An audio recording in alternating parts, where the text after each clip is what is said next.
이 사건은 대한민국이 월드컵으로 들썩이던 2002년 6월 5일 미국과 포르투갈의 월드컵 경기가 치러지던 날 충북 청주에서 한 여성이 흔적도 없이 사라졌습니다.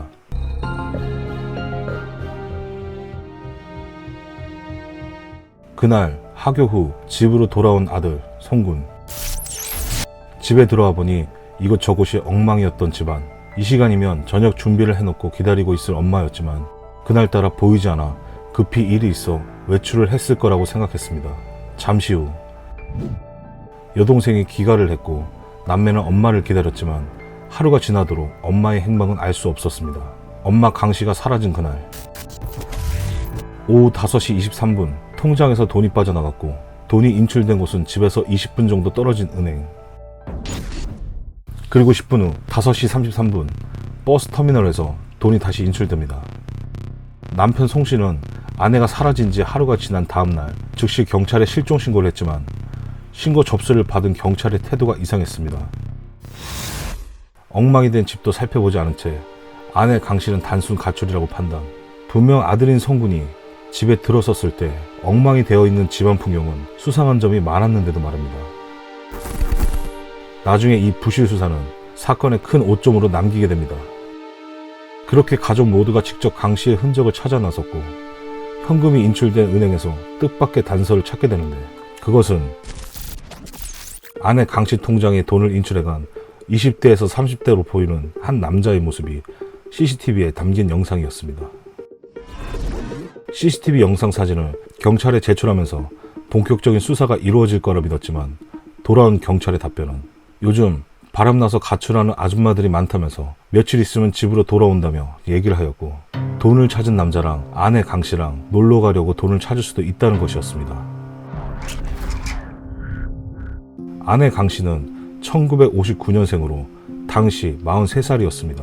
몸이 불편한 남편의 병수발과 아이들의 양육, 생계까지 도맡았던 강씨는 연락 없이 집을 비운 적이 없었다고 말을 했고 그런 강씨의 실종은 가족들에게는 너무도 당황스러운 일이었습니다. 그 후 강씨의 핸드폰을 추적하던 중 실종 이후 이틀 동안 청주 시내를 옮겨 다닌 위치 흔적이 기지국 실시간을 통해 확인됩니다.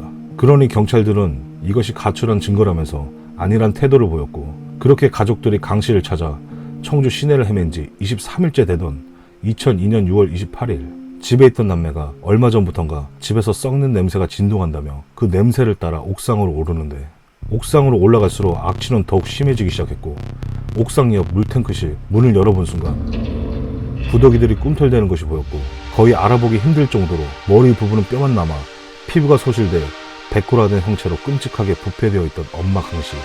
시신의 부패가 심각해 국과수에서 사인 불명. 사망 원인조차도 알 수 없었습니다.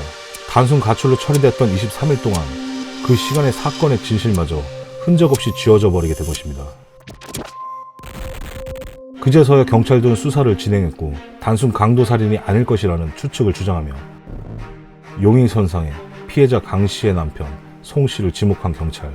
사건이 일어난 건물은 강씨네를 포함한 14가구, 당시 대학생이나 술집 종업원들이 새들어 살고 있었고 낮에도 건물 전체가 비어있는 경우는 드물었다고 합니다. 현관문을 억지로 열었던 흔적은 보이지 않았고 그날 이 집을 찾아온 사람은 면식범일 것이라고 경찰이 말했습니다. 강씨가 경계 없이 문을 열어주는 사이이거나 혹은 집 열쇠를 가진 누군가였을 것이고 물탱크 위치를 잘 알고 있는 사람, 용의자를 한 사람으로 좁혀 남편 송씨를 용의자로 지목하게 된 것입니다. 물론 범죄에 있어서 가장 가까운 사람을 의심하는 것은 일반적인 것이죠. 실종 직전 청주 지역 돼지띠 모임이라는 인터넷 동호회를 활발하게 활동했던 아내 강씨. 그런데 실종된 그날도 강씨는 모임 친구와 대화를 나누던 중 아들 밥을 차려주러 갑니다 라는 글을 남기고 오후 3시 30분경 마지막 대화를 끝으로 종료. 그날 아들 송군이 하교를 하고 집으로 돌아온 시간이 4시에서 5시 사이. 사건이 일어난 시간은 오후 3시 30분에서 5시 사이.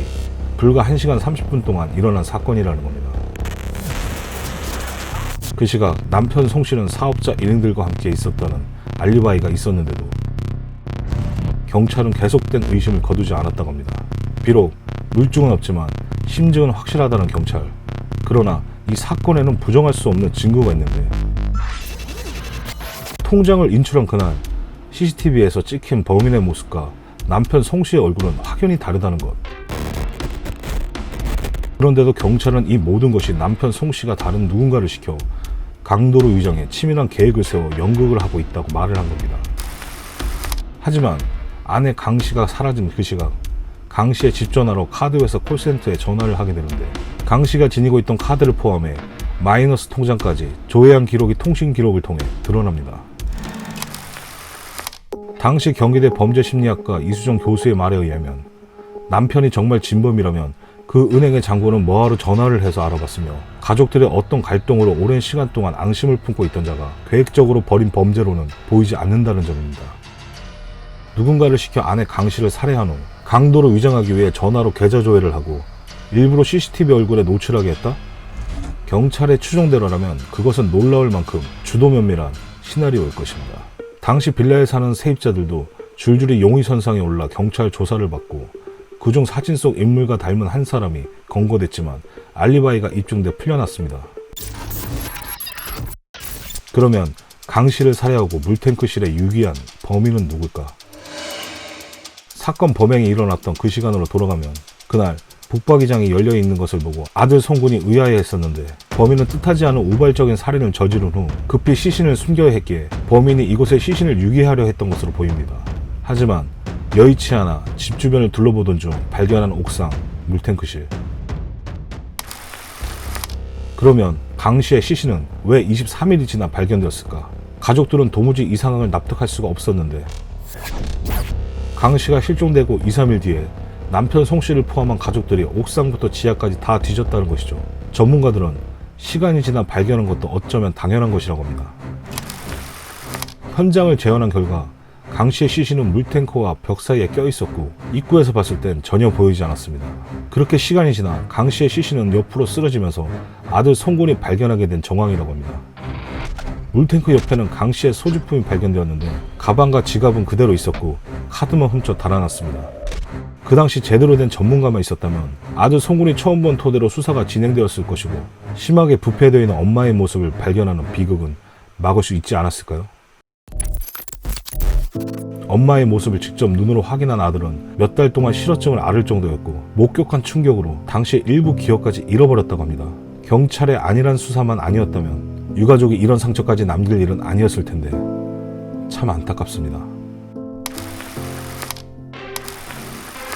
사건 당일 범인은 집에서 20분 정도 떨어진 은행에서 6월 5일 오후 5시 23분 처음 인출을 하였고 10분 후 오후 5시 33분 터미널에 두 번째 인출을 하게 됩니다. 그리고 범인의 마지막 행적은 청주를 벗어나 대전에서 발견됐습니다.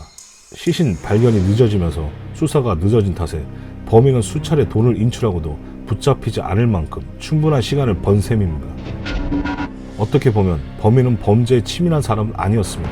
CCTV에도 노출이 되었으며 현장 동안 정리하지 못하고 떠났고 심지어 가져간 강 씨 휴대전화를 이틀 동안 켜진 채 기지국에 신호가 잡혔습니다.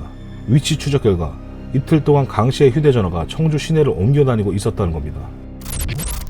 그때만 해도 사건은 가출로 처리된 상황, 휴대전화 위치 추적이 가능했던 그날 수사만 제대로 이루어졌더라면 이 사건이 지금까지 미제로 남을 일은 없었을지도 모릅니다. 이 남자의 얼굴을 자세히 봐주시기 바랍니다. 2002년 당시 용의자의 사진을 2021년 인공지능 화질 개선을 통한 기법으로 분석한 겁니다. 전신이 찍힌 사진 중 건축 특징에 맞춰 비교한 결과 키는 일반 평균 키보다 작은 160에서 170 정도 되며 통통한 얼굴과 체형을 가진 용의자입니다. 시간이 너무 오래 지나 명확하게 몽타주를 가지고 정확하게 판단하는 건 어렵겠지만 용의자가 있다면 비교가 가능하다고 하니 시청자분들께서도 관심 있게 봐주시기를 바라겠습니다.